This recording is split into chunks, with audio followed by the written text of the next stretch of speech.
Great. Circle right here, Greg. Yeah. Perfect. All right. What a good crowd. Good afternoon, everybody. Thank you all so much for being here. My name is Pramila Jayapal. I am the chair of the Congressional Progressive Caucus and so delighted to be here to welcome our members-elect to the Congressional Progressive Caucus.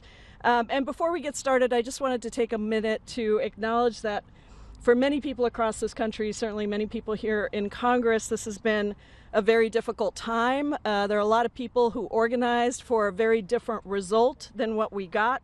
There are a lot of people who are taking time to process the loss, to acknowledge exactly what happened, and then to be in a space where we can analyze the data and really understand and listen with humility to those who chose a different way. But also for many of us, we represent districts where we have people who are in tremendous fear and grief and uncertainty. And so we're encouraging everybody to continue to check in with each other, with your friends, with your family, and certainly our members-elect are closest to the ground in their districts and are doing exactly that.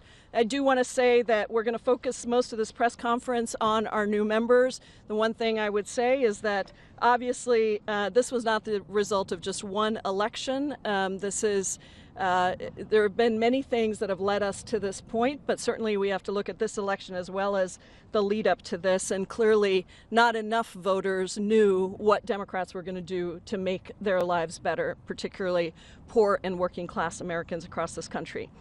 We are still awaiting the makeup of the House, but obviously it's a very slim path to the majority. And I think we are going to do our work to help rebuild and to come back from this loss and recalibrate. But to help ground us in our power, to remind us that we had many victories as well, to showcase the bright lights, the new warriors for justice that are joining us, this is a wonderful day to introduce to you those very people. The new progressive members that are here today, and a couple that weren't able to make it because their races are still waiting to be called, or because in one case somebody is still doing the work that she was hired to do. These are members-elect who ran on progressive, populist economic ideas that spoke directly to the working class and to poor people and rejected corporate money. They are evidence that progressive power, despite everything that we are dealing with, is still growing. 33 years ago, the CPC was founded with just 5 original founding members. And today we stand nearly 100 members strong, and our caucus has never been more diverse and dynamic than it is today. We are so proud of our members. Our members hail from districts in every region of the country, urban and rural, red states and blue states, low income and middle class. And in this freshman class alone, and I'm going to stop for cheers for each one of these because they're remarkable, we have our first trans member of Congress. We have an engineer from an immigrant community in the San Fernando Valley. We have the first Iranian-American Democrat in Congress. We have the youngest member ever elected to the House from New Jersey. And we have a number of trailblazing public servants who you will hear from. These new members have given people across the country hope for the progressive movement as an effective check on a Trump presidency and a Republican potential trifecta, and a source of inspiration with their own lived experiences, their personal accomplishments, their collective accomplishments towards a better future.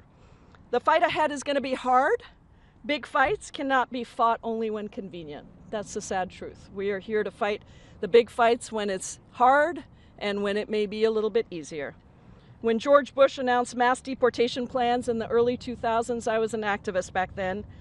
And I started an organization in Washington State that sued the administration and won. And we prevented roughly 4,000 Muslims from having to leave the country. When Trump tried to repeal the Affordable Care Act during his first term, progressives fought tooth and nail, inside and outside, to save it. And we won. And when Trump tried to impose the Muslim ban, we joined thousands of our constituents at airports across the country to protest and to block that illegal detention. We helped pass the first ever War Powers resolution, which forced Trump to stop participating in Saudi Arabia's deadly aerial bombings in Yemen. So our members are ready to take up the fight again. I call them justice warriors. They are warriors through and through. They are coming in with new energy, new ideas, and deep lived experience. And I promise you this, the Congressional Progressive Caucus will continue to be ferocious defenders of the working class and poor people, of inclusion and our right to fully be who we are in all our diversity and our beauty. We will stand up, as we always have done, for justice, peace, and equality, and we will not allow the hateful architects of Project 2025 to run amok. Every newly elected progressive is a testament to the power of our policies, to the power of speaking directly to our communities about working class issues and rejecting the status quo. When we do that, we win, even in states where Trump won. And I just want to call attention to the populist initiatives that have been at the heart of many of the policies the Progressive Caucus has been pushing for that won last week in Trump states. In Missouri, Nebraska, and Alaska, people voted to raise the minimum wage. In Nebraska, they also voted to enact paid sick leave. And in 4 Trump states, abortion access won. And it would have been 5 if it had been a simple majority in Florida. As chair of the CPC for the past 6 years, I am so proud of our tremendous growth, of our incredible members that have come in every class. And I know at my core that the progressive movement is here to stay, and we will continue fighting for the things we have always fought for. I'm proud of the bold progressive proposition agenda that our caucus authored earlier this year in the hopes of a trifecta or a Democratic White House and Senate and House. That lays out a very clear plan for addressing the cost of living issues that are squeezing American families. I'm proud of the bold slate of executive actions that we proposed 2 years ago, many of which were subsequently adopted by the Biden administration, that led to expanded health care and canceled billions of dollars in student debt and strengthened workers' rights on the job. We were, if you remember, the first to call for a $15 minimum wage right here in the Progressive Caucus. We have been on the front lines of every fight for justice with our core economic agenda at our center, but not divorced from gender and racial justice, in tandem with it, inclusivity at the center. We called on the House to pass paid sick leave for rail workers. We have been leading champions of the PRO Act, and you will regularly find CPC members standing on picket lines, whether it was with the UAW members or recently with striking machinist workers in my home state. So we've had incredible, invaluable support and partnership of our progressive allies on the outside, many of whom will be joining us later today in our orientation. And I know that we can continue to lead a historic resistance in 2025 and pave the way for a new kind of Democratic Party based on that popular and populist economic agenda. Before we go to our new members, I want to turn it over to the CPC's incredible whip, hailing from Austin, Texas, Representative Greg Casar. Good morning.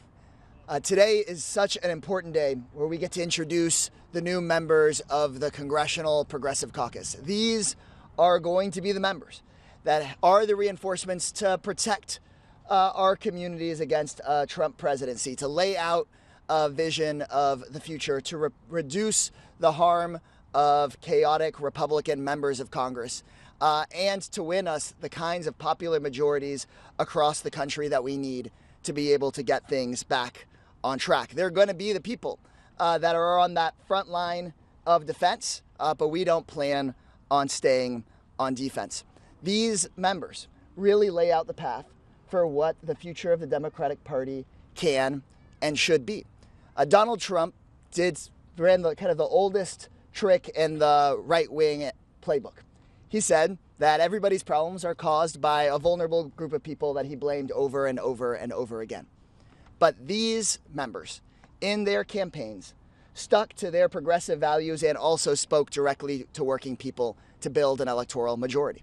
They said it's not immigrants that are driving up housing prices, it's Wall Street. It's not trans people that are causing your worsening healthcare. It's big pharma. These are the members that are authentic, that are proud, that are from their communities, that have promised to deliver to their communities and are unafraid of standing up to the real powers that be. And that's the core of who the Democratic Party is. And everybody knows here, I know everybody covering this is talking about the Democratic Party's soul searching in this moment. And we should be doing that soul searching. And you find that soul in these new members of Congress.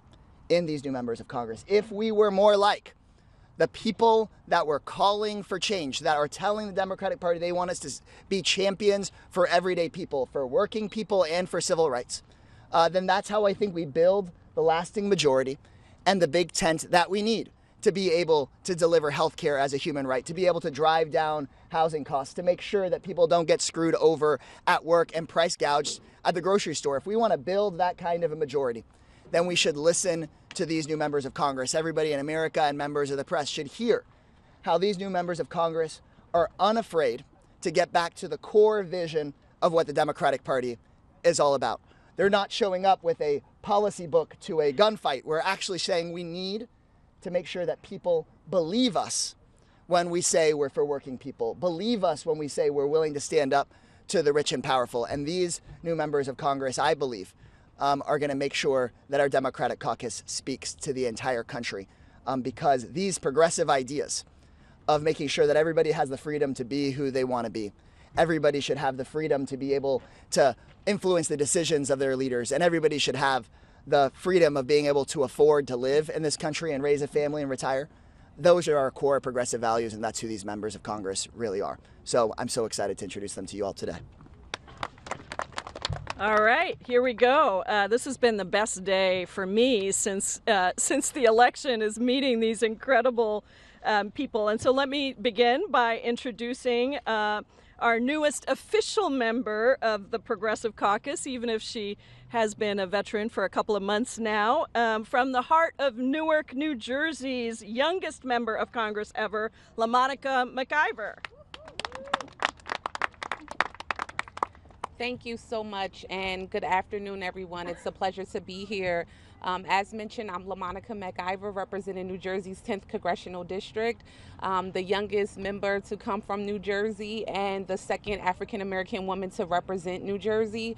I'm super excited to be here. I come from City Council in the city of Newark as the youngest woman president of the City Council and the youngest woman ever elected to the City Council, and I'm super excited to be here today. The people of the 10th Congressional District sent me here for simple reasons: to fight what's right, to fight for what's right for them, rather it be affordable housing, universal health care, a good supportive educational system. I'm here to do that, and so I'm here to roll up my sleeves, get to work, and work with these amazing colleagues behind me who we all came here with goals to work for the American people. I know so many people have bent on the election, but as our wonderful chair said, we are the shining bright stars today to go in and fight and deliver for the people. So I thank you so much for being here to meet us today, and really looking forward to doing the work with my amazing colleagues. Thank you so much. Thank you. Beautiful. Wonderful. We're going to stay in New Jersey. We have another new progressive champion in New Jersey, Representative-elect Nellie Poe. Thank you. Well, good afternoon, everyone. My name is Nellie Poe, and I am just very happy to be here today. First and foremost, let me just share a little bit about myself. I've been in the New Jersey State Legislature for over 27 years. I was in both in the House and the New Jersey Assembly for 14 years, and in the Senate now serving for 14 years. So my time in the legislature and my years in government has certainly helped me in to prepare me for this next challenge, this next step, this next effort where I believe I am able to do the job on day one. So I am looking forward to ensuring that we do the work of the people. There was a very clear message all throughout the country. We understand that. We're prepared for that. We are prepared to making sure that to come to to Washington to deliver and improve the lives of my constituents and of the constituents of all those in our country. I realize that in this very closely divided House, forging coalition will be even more important than ever before, and that is where the strength and unity really lies.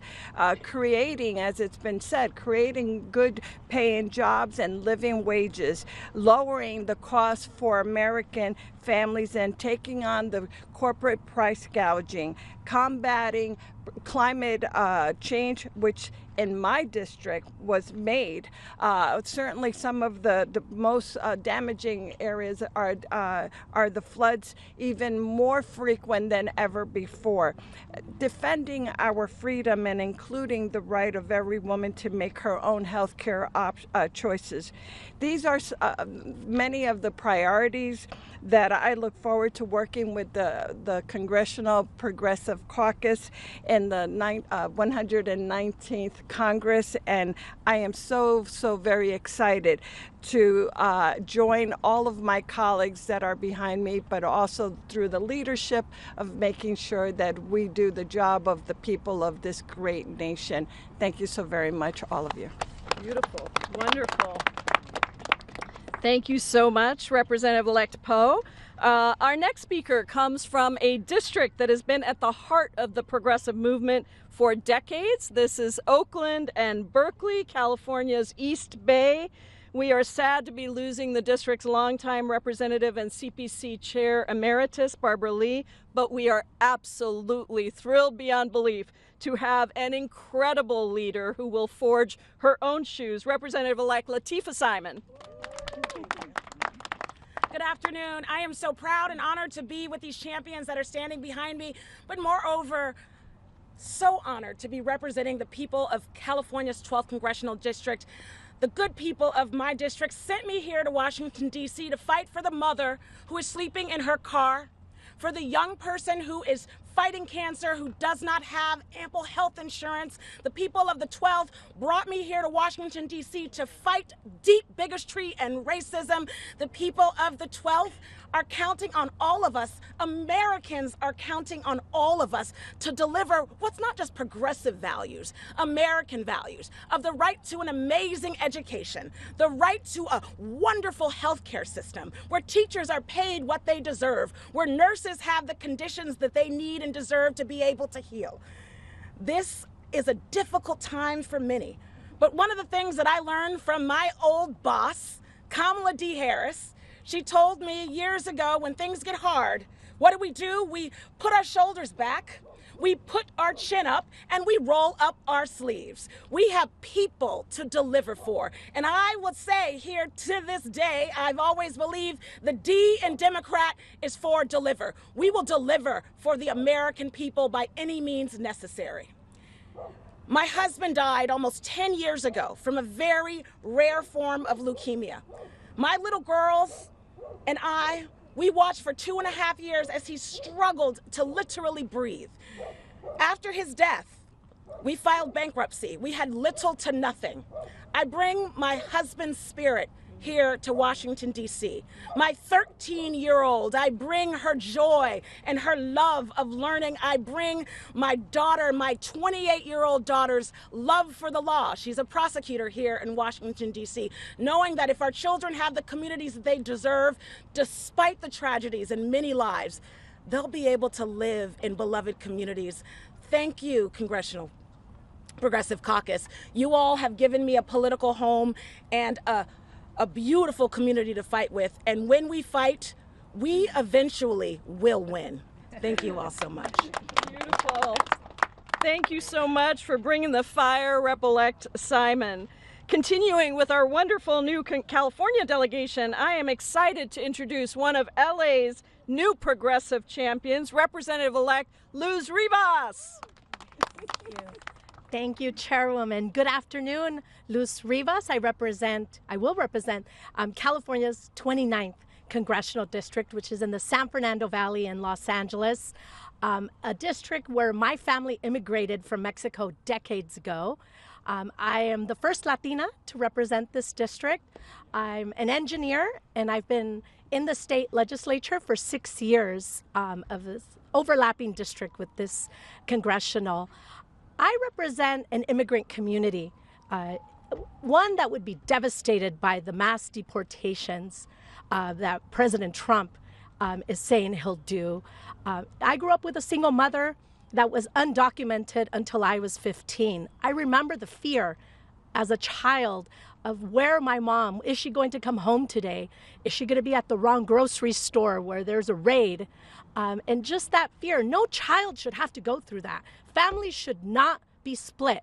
And that's why I'm here, to make sure that doesn't happen and fight along with the Progressive Caucus members and others to fight back against those raids and mass deportations. I also represent an environmental justice community, one that is being affected by climate change today. We face extreme heats. It's one of the hottest areas of Los Angeles County. And so climate change is real for us. And I'm also here to make sure that we are working on policies to mitigate the public health effects of climate change. Thank you so much to the Congressional Progressive Caucus. I'm excited to join them today and would love to meet all of you soon. Thank you. Wonderful. Excellent. Thank you so much, Representative-elect Rivas. And next up, another LA new progressive voice in Congress, Representative-elect Laura Friedman. Oh, in California. Congress too. Hi, everyone. I'm Laura Friedman, and I am honored to be representing the 30th Congressional District, which is the seat currently held by now Senator Adam Schiff. So my story is that I'm on my father's side, first generation. My husband is an immigrant, and like many immigrants, he has struggled over the years with his own small business that he created, like so much of our immigrant community, dealing with being a small business owner. He's a landscape contractor and designer. He puts his sweat and his heart every day into the work he does. And he struggles with all the things that so many Americans are struggling with, making sure that his employees can get paid every single day, making sure that they have access to health care, making sure that he's not just run over by the large trucks of large corporations that seem to operate in a different kind of rule set. You know, my constituents in Los Angeles are very diverse. The district includes Hollywood, it includes Thai Town, Little Armenia, lots of different races and ethnicities. It also includes people that are very high net worth, celebrities, but it also has some of the most amount of street homelessness in all of Los Angeles. So we have an incredible amount of opportunity, but an incredible amount of need. So no matter who my constituents ended up voting for at the end of the day, we hear consistent challenges and needs from people. People want to be able to access health care regardless of their employment. People want to know that they can retire with dignity without having to worry about being on the streets. We know that home ownership is out of reach in Los Angeles for everyone except the absolute most affluent, and for everyone else the rent is too damn high. We know that people care deeply about climate change because my state is literally on fire right now in places, and we see that year after year. So people are anxious. They are anxious and they're worried, and it's up to all of us to work together to deliver real solutions.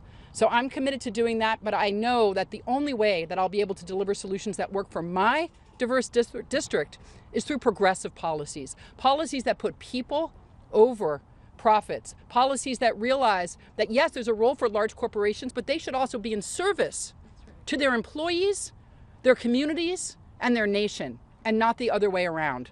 So I am really happy to have a home here with the CPC, and so inspired by the stories and the experiences of all of the new and existing members. Thanks so much. Beautiful. Fantastic. Thank you so much, Representative-elect Friedman. Now, coming back to the East Coast from President Biden's home state of Delaware, it is my honor to introduce the trailblazing Representative-elect Sarah McBride. Well, thank you so much, Chair Jayapal and Whip Kassar, for bringing us together. Thank you so much to the Congressional Progressive Caucus not only for your support over the last year and a half, but for your leadership for decades in the United States Congress on behalf of workers, retirees, and their families.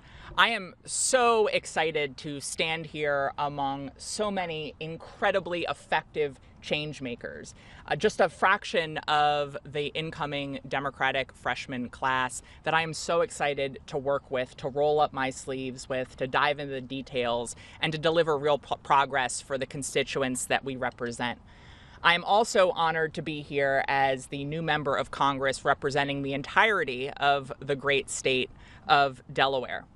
I first decided to run for office, to run for the Delaware State Senate, to represent the district that I was born and raised in, because of my experiences as a caregiver to my husband, Andy, during his battle with cancer. And from the first moments after Andy was diagnosed with cancer, we both knew how lucky we were. We knew how lucky Andy was to have health insurance that would allow him to get care that would hopefully save his life. And we both knew how lucky we were to have flexibility with our jobs that allowed Andy to focus on the full-time job of getting care and me to focus on the full-time job of being there by his side to care for him, to love him, to marry him, and when we found out that his cancer was terminal, to be there by his side to walk him to his passing. And I decided to run for office because up until his last breath, both of us knew how lucky we were. And I do not believe that in the wealthiest, most developed nation on earth, that time and that ability to get care should be a matter of luck. I believe it should be the law of the land. And I am proud that during my time in the Delaware State Senate, I brought Democrats and Republicans together to pass paid family and medical leave and to secure the largest investment in our state's Medicaid program since so many of these leaders in the Congressional Progressive Caucus passed the Affordable Care Act back in 2010. Now, obviously, we enter Congress at an inflection point in our country. And I think all of us standing here are prepared to protect our progress as a nation. But I know we didn't run for office, we didn't run for the United States House of Representatives just because of what is at risk as we move forward. We ran because of what is possible. And we here in the Congressional Progressive Caucus know that it is possible to build an America where every patient is able to get quality, affordable health care, where every family can secure affordable housing and affordable childcare. We know it's possible to protect reproductive freedom in red states and blue states alike. And so I am proud to stand here to represent the greatest state in the union, to stand with these incredible members of Congress now and in the years to come. And just one thing I want to say that I really appreciate about the Congressional Progressive Caucus is their ability to both live and demonstrate that our destinies are inextricably linked, that all of the policies we fight for are connected. They reject the false distinction in our politics that tries to separate economic issues and social issues, because they recognize that you cannot have equality for all if you have an economy that only works for the wealthy few. But you also cannot have an economy that works for everyone if even one person is kept out of a job because of prejudice or discrimination. And so I look forward to working with all of them to bring down costs facing workers, retirees, and families, and to build an economy that truly works for every American. Thank you very much. Incredible words. And last but certainly not least, I am thrilled to welcome the first Iranian-American Democrat elected to Congress, Yasmin Ansari, from the great state of Arizona. Thank you. Good afternoon, everyone. It's so wonderful to be here today. My name is Yasmin Ansari. I'm proud to represent Arizona's 3rd District in Congress. That is the district that now Senator Ruben Gallego formerly represented. I am the proud daughter of 2 immigrants who came to this country fleeing persecution and the revolution in Iran. It is an honor to stand here today as the first Iranian-American Democrat ever elected to Congress, and I believe the youngest woman in the next Congress, but I'm not 100% sure. I am incredibly proud of my progressive record protecting our climate, workers, housing, and immigrant communities. Make no mistake about it, in a Republican-controlled government, we have a fight ahead, and I am ready. I am proud of the district that I represent and the work that we have moving forward. On the city council and as vice mayor, I made history as the youngest woman ever elected to the Phoenix City Council, representing one of the most diverse districts in the nation's 5th largest and fastest growing city. Phoenix continues to face climate catastrophes. We had triple-digit days well into October. We're on the front lines of record-level heat and hundreds of individuals dying each year, a quickly growing unhoused population, so there's a lot of work to do. In my time serving Phoenix, I helped protect abortion access when Roe v. Wade was overturned, raised wages for thousands of workers in our city, led the creation of a worker heat safety ordinance that protects 10,000 outdoor workers from extreme heat. And when it comes to climate, I led the effort to unanimously pass on a bipartisan basis a transportation electrification plan, one of the most ambitious plans to install public charging infrastructure, thanks to progressive policies that my colleagues here today helped pass at the federal level. We could not have done this work without the bipartisan infrastructure bill, without the Inflation Reduction Act, without the American Rescue Plan. So I'm very excited to continue doing that work here nationally. I also was proud to work on zoning reform and helped allocate more than $140 million towards creating new emergency shelter beds, towards enacting progressive zoning reform at the city level, and to making sure that we are prioritizing the building of housing with urgency so that we can combat the national housing supply crisis. Now I'm looking forward to taking the work that I've done for Arizona families at the city level and bringing that perspective to the national level. As the youngest woman to serve in the next Congress, I also feel an immense responsibility about the issues facing our generation. As a young person, I decided to run for public office in the first place following the first Trump election because I had worked on the Paris Climate Agreement as a UN climate advisor and was devastated when Trump pulled out of that historic accord. As you know, the daughter of immigrants from the Middle East, the Muslim ban directly affected my family and so many of those in our community.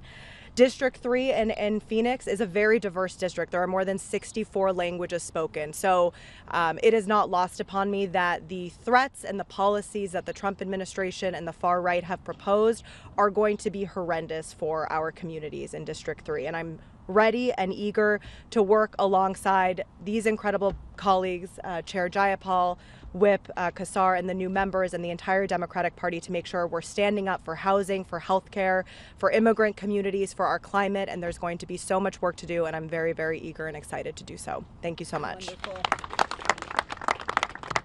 Thank you. Beautiful. Thank you so much, Rep-elect Ansari. And so now we're happy to take some questions. You can direct them to any of us. And if somebody has, let's see, why don't we start right here.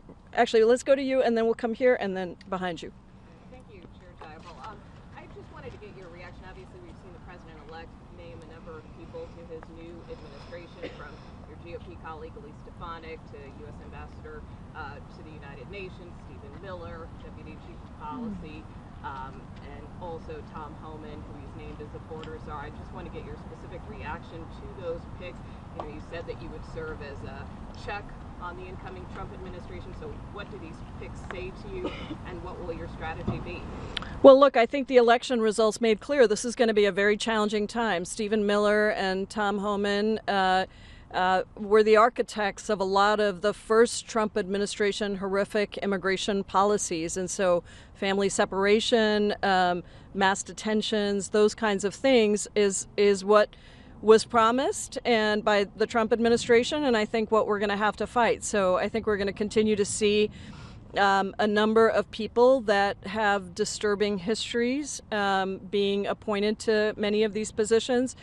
We're going to have to figure out how we fight that best. This is not a first Trump term, this is a second Trump term, and I take some there are both positives and negatives with that. I think we have fought this before to the point where we elected a new president in 2020. We did not elect Donald Trump. At the same time, this is many fewer restrictions with the kind of electoral majority that he won. And so I think we're in that discernment process. We'll have to figure out exactly what this looks like. And obviously he's going to continue to name people to these positions who have been architects of Trump's Project 2025 agenda. Yes. Do you have any plans to specifically protect climate and environment We are in that process now, and any new members who want to speak on any of these topics, please just come on and step on up to the mic, and we'll give you a shot here. But I think we are in the process right now of figuring out, first of all, do we have a House majority? If we do, how slim is it? Obviously, I know that the path to that looks slim, but I do think that when it comes to protecting the Inflation Reduction Act and many of the things that we were able to get in both the IRA and the infrastructure bill, it will be very interesting to see if the same Republicans who voted no and took the dough now vote no again, because these are investments that are helping their districts. These investments helped districts across the country, including many that voted for Trump. And so I think we'll have to see what happens. Clearly, we're going to have a fight on our hands again around the Paris Climate Agreement. And around just the recognition of the reality of climate change. So I don't know how anyone could be here on this day in November with this weather and not be really conscious of what's happening here. Yes? We heard from Whip Kassar about the discussions about soul searching within the party. Given what we saw on election night and the electorate shifting rightward, what's your view on that? Does the party need to change its messaging or policy preferences? And if you agree with that premise, then what would be your plans to do so? Well, I'll speak for myself, and then I do want our whip to speak as well. Look, I have said that I think we need to rebuild the party. I think for too long our party has been held hostage to big money interests. Some of that comes from the fact that we allow money in politics in ways that are incredibly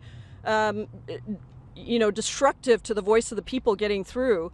Some of it is due to longstanding structures like the filibuster, where you can have a simple majority pass all kinds of bills in a Democratic House and then they won't get through in a Democratic Senate.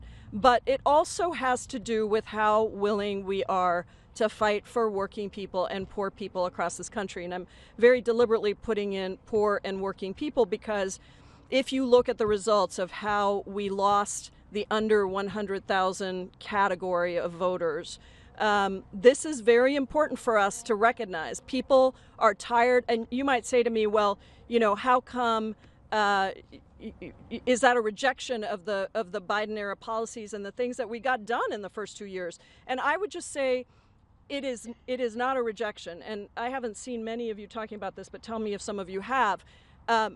We passed a whole bunch of really important pandemic relief policies at the end of the Trump administration, which he put his names on, but it was Democrats who really pushed for those relief checks, and then the beginning of the Biden administration. Rent relief, mortgage eviction assistance, public transit assistance, child tax credit, small business assistance. You can go through the list of things we passed, and then they got taken away. They got taken away by Republicans getting elected to the House, and no longer could we generate the will to keep those in place. So tangibly, people did lose something. They were measurably worse off because now they had inflation with no assistance from the federal government, which Democrats had pushed so hard. I don't think we messaged that well. I think we need to figure out how to do better on that. And I think we've got to pick some big fights where people can't be in denial or question whether or not we are standing up for them or whether we're standing up to the big corporate interests, because I think that we have more work to do on that. And I think it's a difficult message to send when you're trying to court money from that community, and at the same time you're saying we need regulation around this. I think the Biden administration did a really good job. Look at the fact that Lina Khan was in Arizona campaigning with Ruben Gallego, who won his race on price gouging and antitrust and monopoly. But let me ask Rep. Kassar if he wants to add anything to that. There clearly is, as a fact of life right now, an unfortunate and tragic fact of life, a massive right-wing propaganda machine, and everybody here in the media I know competes with it and knows it. It's a tragic fact of life, a right-wing propaganda machine, and right-wing officials that make people's lives worse. They are the arsonists, but then they blame the firefighters for the flames, time after time after time. And the question for the Democratic Party is, what do you do in response to it?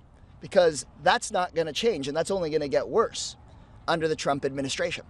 And the Democratic Party's response, I think, has to very clearly be for working people as the core of who it is that we are. For working and working class people and poor people and for everyday people. We should not abandon being the party of civil rights. We should be standing up for the rights of every single person, as Representative elect McBride just laid out. But that's what people need to hear from us first. And I think, when you asked about whether the American people moved rightward in your question, I was in swing state after swing state talking to undecided voter after independent voter, and I sensed very few, if any of them, moving actually rightward. What they wanted was a government that actually worked for them. What they wanted was somebody to make it cost less and for them not to have to keep working harder and harder to be able to make ends meet. Now, if you look at the Democratic Party platform versus the Republican Party platform, that's pretty clear that, for example, Trump's tax scam is largely benefiting the 1%, whereas Democrats are trying to help everyday people. But in talking to those voters, they said, I don't know whether, who is really for who and what here is really real. And I can't blame them for that.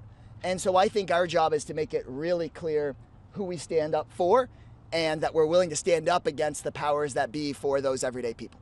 And that's what these new members have been able to do so effectively in their campaigns.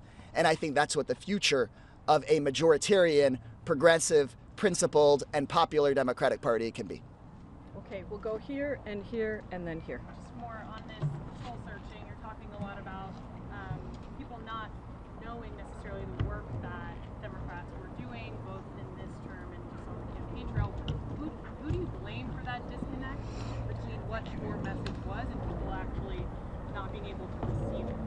I am trying not to blame at this point. I think we need to come to this with some humility, and we need to look really clearly at the data, some of which, by the way, we won't get for another 6 months in terms of real voter files.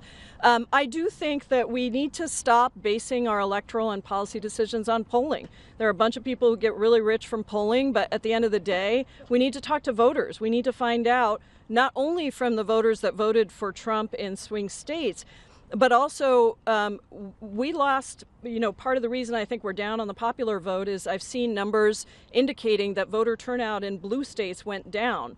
And we do need to pay attention to our base also. And we need to talk to people who didn't vote or chose to vote down ballot, but not top of the ticket, because that happened as well.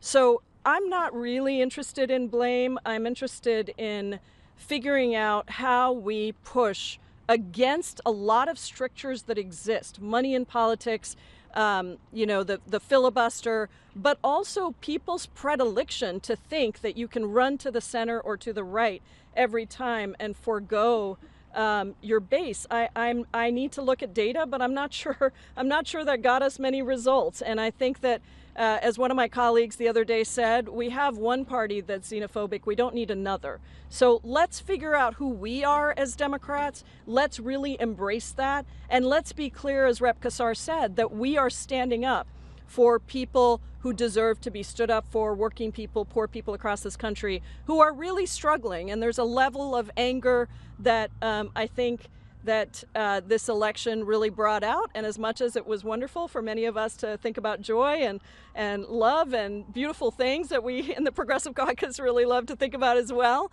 the reality is we also have to channel a lot of the anger that's out there about the fact that people don't have a fair shot anymore. One of the interesting things, and again, anyone step up if you want. To look at the House, House Republicans and just the Congress in the last 2 years has been the most unproductive since the Civil War. You guys spent a lot of time on the campaign trail pointing to that. Republicans spent a lot of time on the campaign trail frustrated about their lack of productivity and passing of legislation. How does that counter, how do you counter that, American voters choosing that again? With the way that it's going, it looks like Republicans will have either the same majority or one less. What does that, in your guys' mind, when you rethink as you're doing soul searching, what does it mean when the American voters chose to once again have the House Republican? Well, I think you're probably right. That is probably what's going to happen. I think the one thing about a trifecta, including on the other side, is very difficult to blame anyone else. If you can't get stuff done, you are the one that can't get stuff done. We had this situation where we had Democrats in the minority in the House who felt, it incumbent upon us, we can debate whether or not that was, that was the right thing or not, to fix Republicans' lack of being able to govern instead of letting it show through that they couldn't govern time after time after time. Because we also had the Senate and the presidency. So there was incentive for us to try to help. I don't know that in this Congress with a trifecta, a Republican trifecta, that you're going to see that same desire. I think this is going to be much more of what we saw in 2017, 2018 with the Republican trifecta, where Democrats will be united for a block and tackle and let them figure out how they're going to run. Voters voted for them. Let's see what they do, because I think that they're going to be in a position where if they try to strip healthcare, if they try to take away all these things that go against what they seemingly promised to voters, let's see what happens in that situation. Yes. And then Nick. Okay, we'll do, and then Nick as well, yeah. You mentioned the filibuster several times. It may be the procedural tool that protects some of the investments that you spoke about with the Inflation Reduction Act and Bipartisan Infrastructure Act. How do you square the demands that Democrats have with, filibuster reform and the fact that, given this probable, Republican trifecta, that may be the tool that protects some of these investments that may be on the chopping block? Well, look, I think this is where it goes back to before this election, right? If we had had control of the trifecta and gotten rid of the filibuster to pass minimum wage, to pass paid sick leave, to pass many of these things that are passing abortion access, that are passing on ballot measures that are so popular, those aren't going to the state legislatures either. Those are going to the ballot. Then I think we would have built some trust with the American people. Republicans, don't forget, already got rid of the filibuster for taxes. The tax scam didn't require 60 votes. And so I think that I don't think it's in opposition at all. I think, obviously, would I be, am I championing getting rid of the filibuster now when the Senate has the trifecta? No. But had we had the trifecta, I would have been, because we have to show that government can deliver. And right now, even with people going to the ballot, they are bypassing their government because they don't feel like government, whether it's at the state level or the federal level, is actually going to get them the things that they need. Okay, last question, Nick. I just wanted to ask about some of the soul searching we've seen in the party so far. Some in your party have blamed voters' perceptions that Democrats lean too far into culture war issues, transgender issues as part of it. Is this helpful? How should your party be responding to those kinds of GOP attacks? Anyone want to take? So a couple things. First, I want to echo what Chair Jayapal said, that this is a moment for soul searching, and there should be humility across the Democratic Party, regardless of where you fall ideologically, regardless of what your priors are. I think we should take a beat. Votes are still being counted. There's plenty of time for us to dive into the data to really understand what fully happened and what role different issues played in this campaign. Let's be clear. The party that was focused on culture wars, the party that was focused on trans people, was the Republican Party. It was Donald Trump. It was the $100 million, $200 million that they spent on television ads.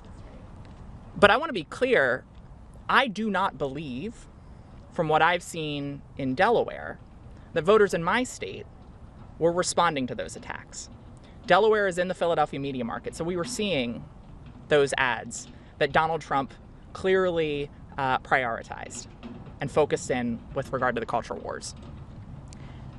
What I was hearing from voters across the state of Delaware, my district is urban, suburban, and rural. It looks like America. And what I was hearing was not the ads that Donald Trump was putting on the air. What I was hearing from folks is the need to build an economy that works for everyone. What I was hearing was that the American dream is increasingly unaffordable and inaccessible. What I was hearing was that we need to guarantee affordable health care, housing, and child care for every person in this state and in this country. That's what I was hearing. That's what I was campaigning on. I didn't run on my identity, but my identity was not a secret. And in a state where 2/3 of the voters are in the Philadelphia media market, with a trans candidate on the ballot statewide, that candidate not only performed on par with other Democrats, but had the highest percentage of any Democrat running for major statewide office in Delaware this cycle. And so I think what we have to all recognize here is that when a politician tries to take an issue that impacts a handful of people in a handful of states and turn it into the most important issue in an election, everyone has to ask why. And the answer to that question is that Donald Trump was trying to divide and distract from the fact that he has absolutely no policy solutions for the issues that are actually keeping voters up at night, the issues that I was hearing about on the campaign trail. And I think we have to be crystal clear as we move forward that we are going to call out the hypocrisy of Donald Trump, of disingenuously claiming that he is a fighter for working people when his agenda is pro-higher cost and pro-inflation. That's what we will get with his agenda in this administration. And that's why I think all of us are united in serving as that check on his administration and continuing to point out to people that he is not working on behalf of the diverse working class in this country. Beautiful. Well, please join me in welcoming our members-elect. We are so proud of every single one of you. We are so grateful for your service. And thank you all. I'm sure you'll get a chance to talk to them in more detail. Take care. Have a good one. Good job, everybody. Wait, we should do I wanted them behind us.